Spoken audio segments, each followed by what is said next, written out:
እኔ እንደው የድንግል ማርያም ሕፃን ከመሆን በላይ የምፈልገው ነገር የለም። የሷ ልጅ ሁኜ አድሎኝ ተገንቶ ነው።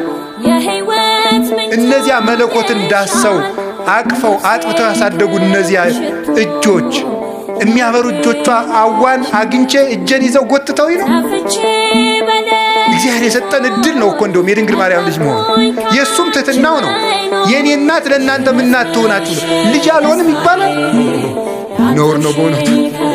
ዓመተ ምሕረት ብለን እኮ መቁጠር የጀመርነው ድንግል ማርያም ከማኅፀኗ ክርስቶስ ከተወለደ ጀምሮ ምሕረት መቁጠር ያስጀመረችን እናት እመቤታችን። አንዱ ሔዋን እኮ ፍዳ መቁጠር ነው ያስጀመረች። ዓመተ ምሕረት እንድንቆጥር ያደረገችን እናት ማን? እመቤታችን። ዓይኗ ንጹሕ ጴጥሮስ ተሳሳተ ተብሎ ተጽፏል። ሐዋርያት ተበተኑ ተብሎ ተጽፏል። አብርሃም በደለ ተብሎ ተጽፏል። ማርያም ይሄን አደረገች ተብሎ አልተጻፈም። አንደበቷ ክርክም ያለ ነውር የሌለባት እውነት ጠባብ ወትሕት ዘልዕቀት በቤተ መቅደስ ውስጥ ተቀምጣ መልአክ እያነጋገራት ትዕቢት የሌለባት ትሕት